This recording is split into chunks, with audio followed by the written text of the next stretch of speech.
हाय मैं Ravikant sir.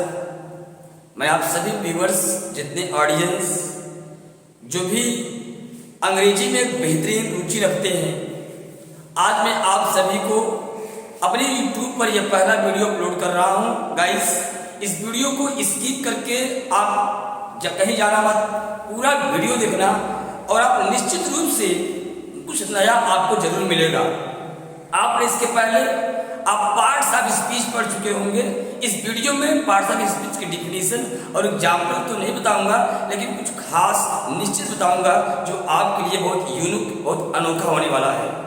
Guys, आप जानते हैं कि पार्ट्स ऑफ स्पीच शब्द भेद यही रूट है अंग्रेजी का, यही जड़ है।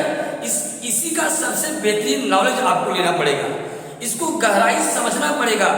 जिस दिन इसको गहराई से समझ जाओगे, शब्दों में जो गतिविधि होती है परिवर्तन की, मैं उसको बताऊंगा कि परिवर्तन किन शब्दों में होती है और किन शब्दों में परिवर्तन नहीं होती है।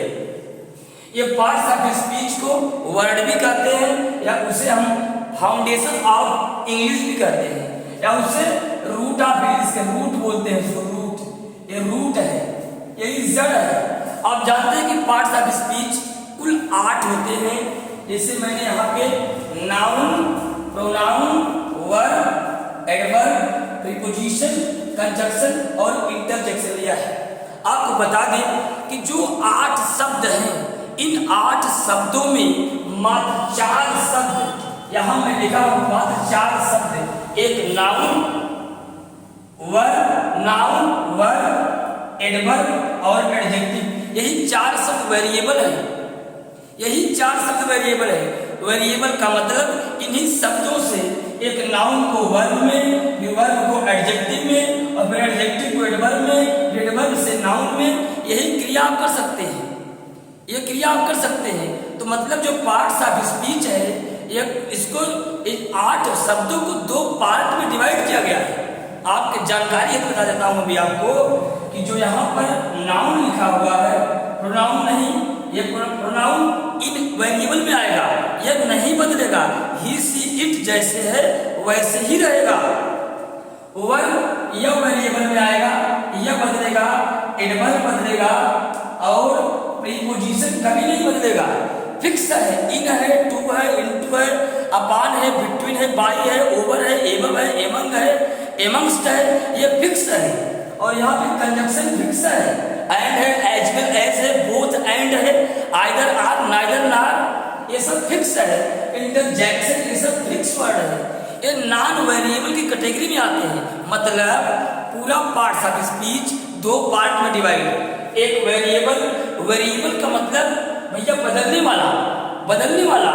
नाउन से वर्ब, फिर वर्ब से एडजेक्टिव, एडजेक्टिव से फिर एडवर्ब, इस तरीके से बदलता रहता है। जैसे हम समझ नहीं पाते, कहीं डाई लिखा है तो डाई से फिर कहीं DEAD हो जाता है, फिर कहीं डाई से DEATH हो जाता है, डेथ हो जाता है, फिर कहीं DEADLY हो जाता है। ये अपना हमेशा चेंज करता है। जैसे कहीं पर इल लिखा है तो फिर कहीं पर इलनेस लिखा होता है, तो आप नहीं समझ पाते ये कैसे परिवर्तन हुआ था। हमको ये बताना है। जैसे कोई कहीं पर गो लिख दिया, पूछा सर गो क्या है, आपने कहा वर्ब बोला, इसका नाउन क्या होगा, थोड़ा रुक जाते हो, क्यों? क्योंकि आपको पता नहीं है। तो हम इन शब्दों के बारे में जरूर बताऊंगा, ये शब्द कैसे परिवर्तित होता है। जैसे मान लीजिए SISTER सिस्टर लिखा है, सिस्टर क्या है, नाउन आप जानते हैं। अब मान लीजिए इसमें किसी ने LY जोड़ करके और उसको लिख दिया सिस्टरनी बना दिया, तो सिस्टरनी क्या हो गया, ये मामला है। कहीं पर MOTHER मदर लिखा है और मदर में किसी ने LY जोड़ दिया तो बन जाएगा शब्द MOTHERLY, मदरली बन जाएगा। यह शब्द का परिवर्तन कैसे हो रहा है? परिवर्तित होने वाले शब्द मात्र 4 है, वो सिर्फ नाउन, एडवर्ब, एडजेक्टिव और वर्ब। मान लीजिए मैंने यहाँ पे स्लो लिखा, अब स्लो क्या है, एक एडजेक्टिव है, इसमें किसी ने LY जोड़ दिया तो बराबर हो गया SLOWLY, स्लोली। तो इसमें और इसमें अंतर क्या है और कैसे यह बनता है, इन सभी अध्याय पर, सभी बिंदुओं पर हम अगले वीडियो में चर्चा करेंगे। यह एक वीडियो था जिसमें इंट्रोडक्शन के जरिए मैं आपको बताना चाहता था कि पार्ट्स ऑफ स्पीच, जिसमें noun, pronoun, verb, adverb, preposition, conjunction और इंटरजेक्शन और एक शब्द जो यहाँ पर छूटा है एडजेक्टिव, इन 8 शब्दों में आपको बताना था कि इनके भी 2 पार्ट होते हैं, एक वेरिएबल, एक इनवेरिएबल। एक का भाग बदलता है जिससे बहुत शब्द तैयार होते हैं और कुछ शब्द पार्ट्स ऑफ स्पीच के होते हैं जो फिक्स होते हैं। मैंने बताया आपको इतना पूरा। मैं अगले वीडियो में इसी अध्याय को फिर शुरू करूंगा और एक एक पॉइंट को बेहतर तरीके से क्लियर करूंगा। धन्यवाद।